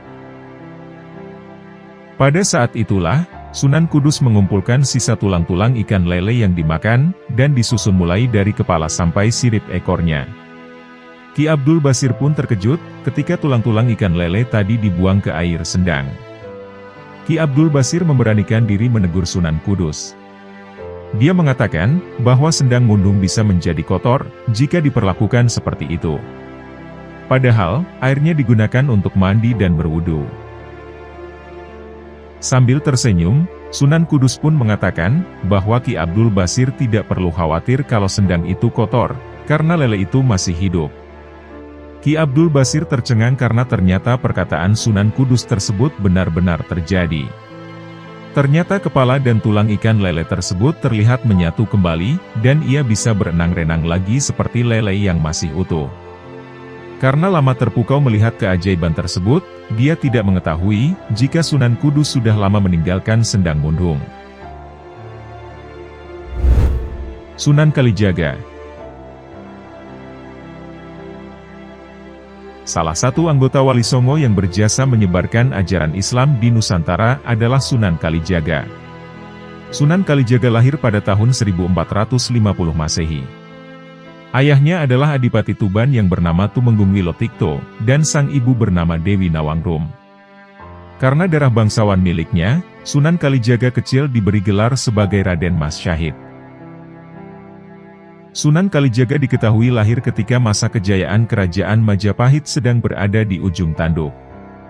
Rakyat hidup dalam kesengsaraan setiap hari, karena penguasa Majapahit mewajibkan rakyat membayar upeti sangat tinggi. Melihat kondisi yang demikian, dengan segala upayanya, Raden Mas Syahid berusaha berbicara kepada sang ayah, agar masyarakat diberi keringanan. Menyadari karena sang ayah tak mempunyai kekuasaan lebih, akhirnya Raden Syahid terpaksa mencuri di gudang kadipaten, dan diam-diam membagi ke rakyat miskin. Dengan berjalannya waktu, Raden Syahid dikenal sebagai Branda Lokajaya. Ia dikenal sebagai para perampok pedagang kaya, dan kemudian membaginya kepada rakyat miskin. Hal itu dilakukannya, hingga ia bertemu dengan Sunan Bonang, dan mengakhiri perbuatannya itu. Sampai saat ini, beliau masih dihormati oleh umat Islam di Indonesia, khususnya di Tanah Jawa. Sepanjang hidupnya, Sunan Kalijaga pernah berperan di pemerintahan dan juga kerajaan dan menjadi sosok yang disegani oleh masyarakat Muslim maupun non-Muslim. Sunan Kalijaga terkenal dengan cara berdakwah yang menghormati tradisi dan budaya masyarakat Jawa. Beliau memasukkan nilai-nilai Islam ke dalam budaya yang dipegang kuat oleh masyarakat Jawa sehingga ajaran Islam bisa diterima secara baik. Beberapa peninggalan Sunan Kalijaga yang masih bisa kita temukan saat ini diantaranya adalah tembang gundul-gundul pacul, seni wayang kulit, seni gamelan, seni ukir, beduk masjid, hingga sistem pemerintahan. Sebagai seorang waliullah, beliau dikaruniai Allah Subhanahu wa Ta'ala karomah atau kelebihan. Berikut ini adalah kisah karomah kewalian yang beliau miliki. Ilmu berubah bentuk. Suatu ketika, di pinggiran hutan yang lebat, Sunan Kalijaga tengah melakukan perjalanan syiar Islam. Di tengah perjalanan, beliau dicegat oleh segerombolan perampok, yang sudah terkenal akan kekejamannya. Dengan polos, wali yang juga dikenal sebagai Syekh Malaya ini mengatakan, bahwa dirinya tidak memiliki harta. Walaupun begitu, pemimpin perampok itu tidak mempercayainya. Bahkan, dengan garangnya dia memerintahkan anak buahnya, untuk menggeledah semua barang Sunan Kalijaga. Mendapat perlakuan yang tidak menyenangkan, Sunan Kalijaga hanya tersenyum. Beliau bertekad untuk memberi pelajaran kepada para perampok itu, agar mereka kembali ke jalan yang benar. Manakala mereka mulai mendekat, dengan tenangnya Sunan Kalijaga mengibaskan kain panjangnya, yang tersampir di pundaknya. Dan yang terjadi sungguh mengejutkan. Tenaga kibasan itu ternyata mampu membuat para perampok porak-poranda. Melihat kejadian itu, Ki Jagana, sang pemimpin perampok itu menjadi berang. Dia langsung memasang kuda-kuda, dan bersiap-siap menyerang Kanjeng Sunan Kalijaga dengan pedangnya. Dengan gerakan yang garang, dia mulai mendekati sasarannya. Saat itu, Sunan Kalijaga merapalkan ilmu malih rupa, atau ilmu merubah wujud. Begitu usai, mendadak tubuh Kanjeng Sunan Kalijaga telah berada tak jauh dari Ki Jagana. Ki Jagahana pun menjadi semakin marah. Dengan teriakan yang keras, dia langsung menyabetkan pedangnya ke tubuh Sunan Kalijaga. Anehnya, Sunan Kalijaga tak juga menghindar.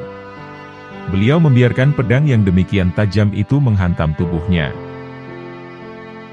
Melihat kejadian itu, sudah barang tentu membuat para pengikut Ki Jagahana menjadi berang. Dengan ganas salah seorang anak buah Ki Jagahana melabrak. Begitu dia akan melompat, sebuah tangan milik Sunan Kalijaga yang halus telah menahan gerakannya. Belum sempat dia membuka mulut, dengan penuh wibawa Kanjeng Sunan Kalijaga berkata, "Jangan panik. Yang diserang hanyalah pohon asam. Bukan diriku." Dengan membabi buta, Ki Jagahana yang merasa membabatkan pedangnya ke tubuh Sunan Kalijaga itu, ternyata ia hanya meletakkan pedangnya ke batang pohon asam. Karena tubuh yang ditebas tak juga roboh, akhirnya Ki Jagahana kehabisan tenaga. Kemudian, dia menjadi terkejut bercampur malu, tatkala Kanjeng Sunan Kalijaga mulai mencabut ilmunya. Dan ternyata, dia hanya melawan sebatang pohon asam. Akhirnya, Ki Jagahana menyerah, dan menyatakan tobat. Ia juga memutuskan memeluk agama Islam, yang disebarkan oleh Kanjeng Sunan Kalijaga. Sang Penjaga Kali. Masyarakat Cirebon memiliki versi yang berbeda tentang kisah Sunan Kalijaga. Yaitu, nama Kalijaga berasal dari desa Kalijaga di Cirebon. Konon, Sunan Kalijaga berdiam di sana. Diketahui, beliau sering berendam di sungai, atau kali. Sehingga, beliau dijuluki Penjaga Kali, atau Sang Penunggu Sungai. Adapun versi lainnya yang menyatakan, bahwa Sunan Kalijaga pernah menunggu tongkat Sunan Bonang di tepi sungai.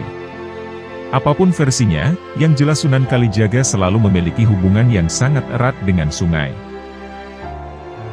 Selanjutnya, kaidah ini berkembang menjadi sebuah ritual kungkum atau berendam.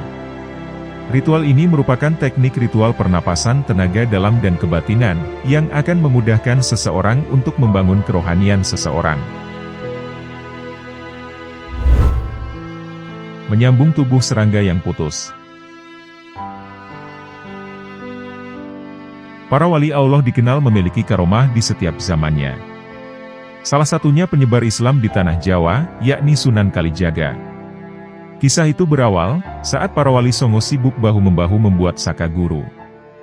Bahan yang digunakan yaitu dari gelondongan kayu jati, yang seragam ukuran, motif atau modelnya, demi mewujudkan berdirinya Masjid Agung atau Masjid Jamik Demak Bintoro.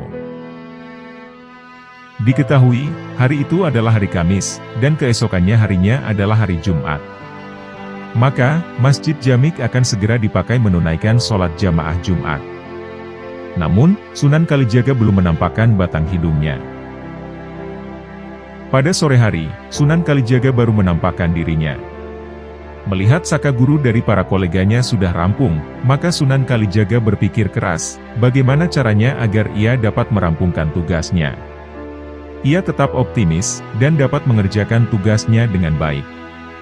Insya Allah, saya akan mengerjakan tugas ini dengan baik. Begitu jawab Sunan Kalijaga, ketika mendapat pertanyaan-pertanyaan seputar tugasnya. Raden Patah serta para wali Songo pun bertanya-tanya dalam hati, bagaimanakah cara Sunan Kalijaga menyelesaikan tugasnya. Sunan Kalijaga lalu berjalan-jalan di area masjid, sambil melihat-lihat keadaan sekitarnya. Kala itu, Sunan Kalijaga melihat tatal-tatal, atau sisa potongan kayu kecil-kecil dari kayu jati. Tiba-tiba, Sunan Kalijaga mendapatkan inspirasi, bagaimana jika tatal-tatal itu aku manfaatkan untuk membuat saka guru. Barangkali, itulah ilham yang dipancarkan Allah ke dalam dada Sunan Kalijaga. Akhirnya, beliau segera mengumpulkan tatal-tatal kayu jati. Setelah terkumpul dalam satu tumpukan, beliau segera mengatur sedemikian rupa, sehingga menjadi berbentuk seperti sebuah soko guru, yang ukurannya sama dengan tiang para wali songo lainnya. Soko guru atau tiang itu kemudian disebut dengan soko tatal, sebuah tiang penyangga Masjid Demak yang terbuat dari kayu, dan memiliki motif. Ketika Sunan Kalijaga sedang sibuk mengerjakan tugasnya, secara tak sengaja ada orong-orong, sejenis serangga, yang sedang terluka hingga badannya putus. Seketika, Sunan Kalijaga segera menyambung badan orong-orong yang terputus dengan kepalanya itu. Pada saat itu, beliau menyambungnya dengan menggunakan tatal kecil. Atas pertolongan Allah Sang Maha Kuasa, ternyata badan orang-orong dapat tersambung kembali dengan kepalanya. Hewan serangga orong-orong tersebut pun menjadi hidup kembali. Tentu saja, peristiwa ajaib itu sempat menjadi pemandangan menarik bagi kaum muslimin yang menyaksikannya. Tanah menjadi emas. Dikisahkan, pada suatu saat, Ki Pandanaran I merasa sedih, karena putri kesayangannya menderita sakit lumpuh. Segala ikhtiar telah dilakukan, namun putrinya masih belum bisa berjalan. Oleh sebab itu, Ki Pandanaran bernazar, jika ada seseorang yang mampu menyembuhkan putrinya, dia akan diambil sebagai menantu. Sunan Kalijaga memberitahukan, bahwa di Gunung Gede ada orang yang pandai mengobati, yang bernama Ranawijaya. Ia berasal dari Majapahit. Atas permintaan Ki Pandanaran I, Ranawijaya datang ke Kadipaten, untuk menyembuhkan sang putri. Ternyata, sang putri dapat sembuh, dan akhirnya Ranawijaya diambil sebagai menantu. Setelah Ki Pandanaran I meninggal dunia, maka Ranawijaya pun menggantikan dengan gelar Ki Pandanaran II. Daerahnya pun maju pesat, dan rakyatnya makmur sejahtera, termasuk perkembangan agama Islam yang cukup memuaskan. Akan tetapi, sayangnya Ki Pandanaran II menjadi sombong dan serakah. Ketika mengetahui hal itu, Sunan Kalijaga datang menyamar sebagai penjual rumput. Maka menghadaplah Sunan Kalijaga menawarkan rumput kepada Pandanaran II. Saat tawar-menawar, Sunan Kalijaga selalu menyisipkan peringatan terhadap perilaku Ki Pandanaran II, yang telah menyimpang dari ajaran agama Islam. Berkali-kali Sunan Kalijaga memberi peringatan, namun tidak digubrisnya. Akhirnya, Sunan Kalijaga menunjukkan kesaktiannya. Beliau pun mencangkul tanah, dan setiap tanah yang dicangkulnya berubah menjadi sebongkah emas, lalu diberikannya kepada Ki Pandanaran II. Tentu saja Ki Pandanaran II terheran-heran, terhadap kesaktian seorang penjual rumput. Dan ternyata, sang penjual rumput itu adalah Sunan Kalijaga. Menyadari hal itu, maka Ki Pandanaran II bersujud dan bertobat. Pandanaran II juga bersedia melepaskan kedudukannya sebagai adipati, dan dia ingin berguru kepada Sunan Kalijaga. Sunan Kalijaga pun menyanggupinya untuk mengajarkan ilmu di Gunung Jabalkat. Dengan syarat, perjalanan yang ditempuh tidak boleh membawa harta benda. Setelah bulat tekadnya, Pandanaran bersama istrinya meninggalkan Semarang, dan menuju ke Gunung Jabalkat. Tak mempan dibakar api. Sunan Kalijaga dikisahkan tidak mempan dibakar api. Dikisahkan, ketika beliau di Cirebon, ia menyamar jadi santri tua yang bernama Kiai Marbot. Saat itu, dia disuruh untuk menjadi imam sholat Jumat. Namun, alih-alih menjalankan perintah, ia malah terdiam seperti patung. Karena tingkahnya yang dianggap menistakan agama, Panembahan Ratu menghukum Kiai Marbot, dengan cara melemparkannya di atas bara api besar. Namun, ternyata tubuhnya tidak mempan dibakar. Dan saat ditelusuri, sosok santri tua tersebut adalah jelmaan Sunan Kalijaga. Menghidupkan hewan yang telah mati. Dalam suatu cerita, atas kehendak Allah, Sunan Kalijaga dapat menghidupkan kembali ayam tukung, yaitu ayam panggang yang telah hilang brutunya. Dalam kisah yang lain, beliau juga pernah menghidupkan ikan yang telah mati. Atas kehendak Allah, Sunan Kalijaga dapat menghidupkan ikan gurame yang tinggal tulangnya saja, karena dagingnya sudah dimakan. Bertemu Nabi Khidir. Atas kehendak Allah, Sunan Kalijaga dapat bertemu dan berguru pada Nabi Khidir alaihissalam. Beliau bertemu di lumat agaib, yang menjelma menjadi bocah bajang, atau anak kecil. Saat itu, Nabi Khidir alaihissalam memberi ujangan tentang nafsu lawah, amarah, sufiyah, dan mutmainah. Baju Rasulullah. Sunan Kalijaga mendapat atau mewarisi baju takwa, yang bernama Kiai Ontokusumo. Hadiah tersebut berupa baju peninggalan dari Rasulullah Shallallahu Alaihi Wasallam. Baju itu dapat berubah-ubah warnanya menurut kesukaan yang memandang. Merubah benda. Sunan Kalijaga pernah mengubah biji besi sebesar biji asam, menjadi sebesar gunung. Hal itu terjadi ketika Sunan Kalijaga membawa besi bahan, untuk dijadikan keris kepada Empu Supo. Karena dilecehkan, bahwa besi yang dibawanya hanya sebesar biji asam, lalu biji besi itu disabda oleh Sunan Kalijaga. Hal yang ajaib terjadi saat itu. Bahan besi yang semula sebiji asam, tiba-tiba berubah menjadi sebesar, sehingga merepotkan Empu Supo sendiri. Oleh karena itu, besi itu lalu diubah menjadi ukuran semula. Dan Empu Supo pun dapat mengerjakannya menjadi keris yang ampuh.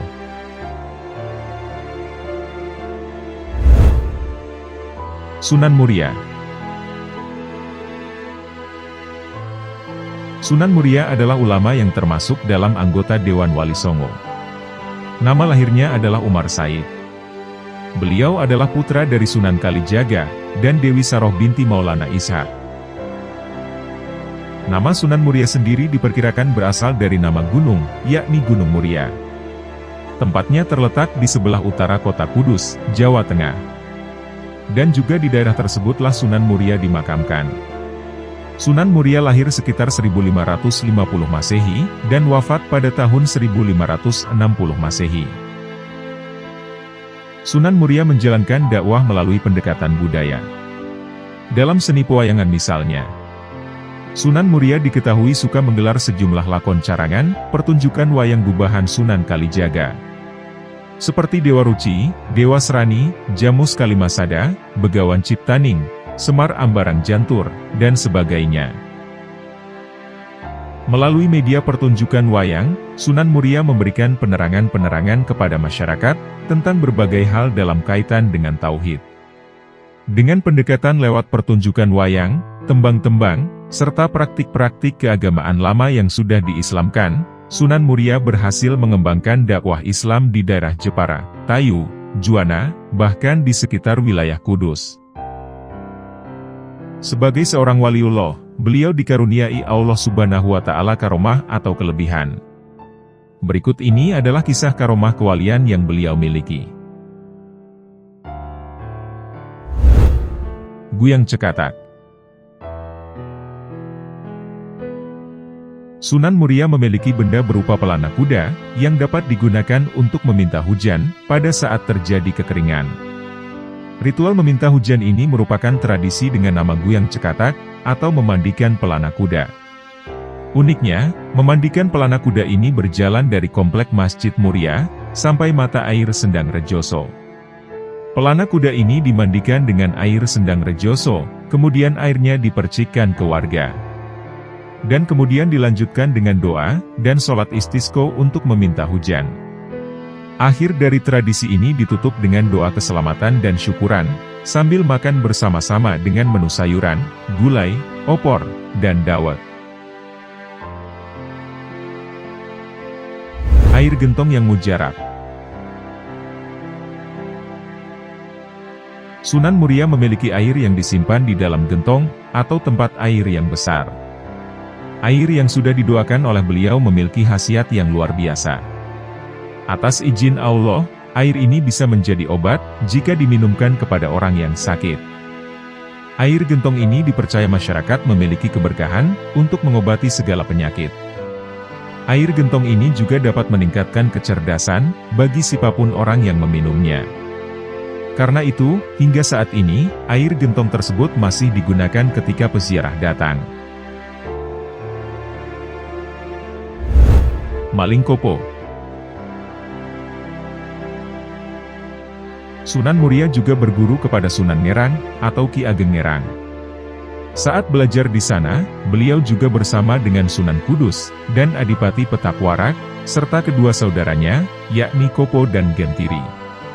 Maling Kopo adalah istilah yang diberikan kepada Kopo yang telah menculik istri Sunan Muria, yaitu Dewi Roroyono. Dewi Roroyono adalah putri dari Sunan Ngerang yang merupakan guru beliau. Hal ini diketahui ketika Dewi Roroyono diculik oleh salah satu adik seperguruannya. Kemudian ia menyerang Sunan Muria dengan menggunakan aji pamungkasnya.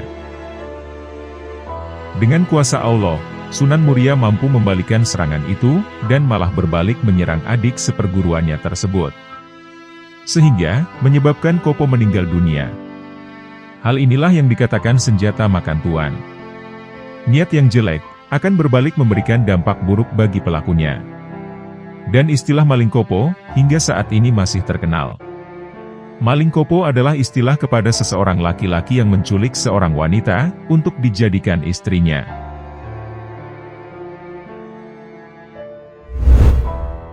Sunan Gunung Jati. Sunan Gunung Jati lahir dengan nama Hidayatullah, atau lebih dikenal sebagai Sayyid Al-Kamil. Beliau adalah salah seorang dari anggota Wali Songo. Beliau dilahirkan tahun 1448 Masehi dari pasangan Syarif Abdullah, Sang Sultan Malaka, dengan Nyai Rara Santang, putri Sri Prabu Siliwangi dari Kerajaan Pajajaran. Yang setelah masuk Islam, Nyai Rara Santang berganti nama menjadi Syarifah Mudaim. Syarif Hidayatullah sampai di Cirebon pada tahun 1470 Masehi.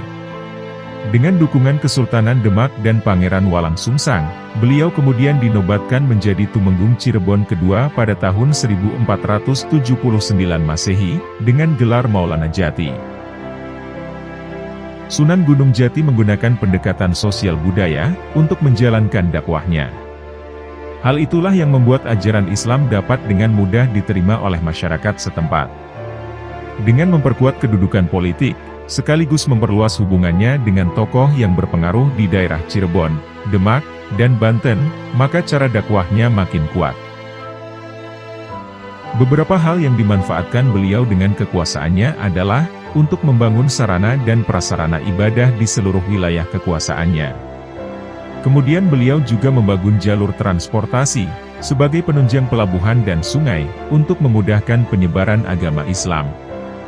Secara tidak langsung dampaknya, juga dirasakan bagi masyarakat luas, hingga wilayah Cirebon menjadi berkembang dengan pesat.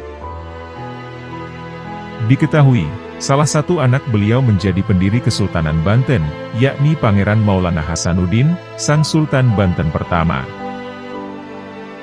Sebagai seorang waliullah, beliau dikaruniai Allah Subhanahu wa Ta'ala karomah atau kelebihan. Berikut ini adalah kisah karomah kewalian yang beliau miliki. Merubah pohon menjadi emas. Salah satu karomah beliau adalah merubah pohon menjadi emas. Peristiwa ini terjadi ketika Syarif Hidayatullah hendak pergi menunaikan ibadah haji ke Mekah. Saat itu, beliau dibekali uang oleh ibunya sejumlah 100 dirham. Di tengah perjalanan, beliau dihadang oleh kawanan perampok. Namun beliau dengan tersenyum, dan menyerahkan uangnya yang berjumlah 100 dirham tadi. Sang perampok masih tidak percaya kalau beliau hanya memiliki uang itu. Mereka masih memaksa, untuk mendapatkan uang lagi dari Syarif Hidayatullah. Melihat kejadian ini, Sang Sunan malah tersenyum dan menunjuk pohon di dekatnya, seraya berkata, "Silahkan. Ini ada satu lagi sebuah pohon yang terbuat dari emas. Silahkan bagi-bagikan ke semua kawan-kawanmu. Ternyata pohon yang ditunjuk oleh sang Sunan berubah menjadi emas. Melihat hal ini, para perampok menjadi tersadar bahwa yang dihadapi mereka bukanlah orang biasa. Dan akhirnya, malah para perampok tersebut menjadi murid sang Sunan dan memeluk agama Islam. Memindahkan istana Hindu Pakuan ke alam gaib. Karomah yang dimiliki oleh Sunan Gunung Jati lainnya adalah, beliau dengan memindahkan istana Hindu Pakuan ke alam gaib. Hal tersebut dilakukannya, karena para pendeta Hindu menolak untuk memeluk Islam, dan pindah dari Istana Pakuan. Mereka bersikeras untuk tetap berada di Istana Pakuan. Dengan adanya hal ini, maka sang Sunan memindahkan istana Hindu tersebut ke alam gaib, beserta para pendetanya. Bagi yang mau memeluk Islam, mereka akan tetap tinggal di Istana Pakuan di dunia nyata. Dan bagi yang tidak ingin memeluk Islam, namun mau ditempatkan di luar ibu kota Pakuan, mereka akan diasingkan. Orang-orang inilah yang menjadi cikal bakal suku Baduy, yang tinggal di pegunungan daerah Banten. Mereka dikenal sebagai 40 keluarga yang tinggal di Baduy Dalam, sebagai penerus 40 pengawal Istana Pakuan. Bagi yang tidak terpilih menjadi anggota 40 keluarga, maka tinggal di Baduy Luar. Dibantu tentara tikus. Sunan Gunung Jati memiliki karomah, salah satunya dapat mengeluarkan bala tentara tikus. Kejadian ini terjadi ketika beliau membantu peperangan antara Kerajaan Demak, dalam bertempur melawan Kerajaan Majapahit. Dalam peristiwa peperangan tersebut, beliau mengibaskan surban yang dipakainya. Dan muncullah bala tentara tikus yang sangat banyak jumlahnya, dan membantu prajurit Demak berperang melawan pasukan Majapahit. Hal ini membuat pasukan Majapahit kocar-kacir, dan lari tunggang langgang, karena serangan dari bala tentara tikus ini yang sangat membabi buta. Merubah bokor di perut menjadi benar-benar hamil. Karomah Sunan Gunung Jati yang sangat luar biasa adalah, ketika beliau merubah bokor menjadi janin bayi. Bokor yang ditaruh di perut seorang putri, untuk pura-pura hamil, tiba-tiba ia malah menjadi benar-benar hamil. Kejadian ini dimulai dari kemahsuran nama Sunan Gunung Jati, yang membuat beliau diundang oleh Raja di Cina, untuk menguji kesaktiannya. Ketika itu beliau diuji, dengan menebak beberapa gadis yang sedang hamil. Para gadis itu pun didandani, seperti layaknya orang hamil. Dan salah satunya adalah putri raja sendiri, yaitu Putri Ong Tinio. Putri tersebut diberi bokor di perutnya, agar terlihat gendut. Dan ketika ditutup dengan bajunya, maka akan terlihat seperti sedang hamil. Dan akhirnya waktu pengujian Sang Sunan tiba. Sang Sunan menunjuk, kalau sang Putri Ong Tinio lah yang sedang hamil. Melihat kejadian ini, sang raja dan seluruh penghuni istana tertawa keras, lalu mengejek Sang Sunan. Namun Sang Sunan tetap meyakinkan, kalau Putri Ong Tinio benar-benar hamil. Karena semua tidak percaya, maka akhirnya Sang Sunan meminta izin untuk pulang ke Cirebon. Setelah Sunan pergi, Putri Ong Tinio pun masuk ke kamar bersama dayang-dayangnya. Ketika ia hendak membuka bokor di perutnya, sang putri dan para dayang terkejut. Ternyata, bokor yang ditempel di perut sang putri menghilang, dan perut sang putri benar-benar hamil. Hal ini membuat dia menangis dan sedih, maka ia pun minta izin, untuk menyusul Sang Sunan ke Tanah Jawa. Sang Kaisar kemudian mengizinkannya, dengan diiringi pasukan lautnya, dan beberapa pasukannya. Diketahui, rombongan Putri Ong Tin sebelumnya sempat mampir ke Palembang dan Indramayu. Saat itu, dikisahkan sang putri beserta pengawal dan pelayannya membawa berbagai barang berharga. Mulai dari piring panjang, keramik, tembikar, guci, pakaian sutra, hingga perhiasan dari emas. Akhirnya, sang putri bertemu dengan Sunan Gunung Jati, dan memohon maaf atas perbuatannya, dan perbuatan ayahnya yang telah menguji beliau. Dan akhirnya, Putri Ong Tinio menikah dengan Sunan Gunung Jati, dan kemudian dikenal dengan panggilan Nyi Ong Tinio, atau Nyi Ratu Rara Sumanding. Sunan Gunung Jati diperkirakan wafat pada pertengahan abad ke-16. Jenazah beliau kemudian dimakamkan di puncak Bukit Sembung, yang khusus didirikan di pinggiran kota Cirebon.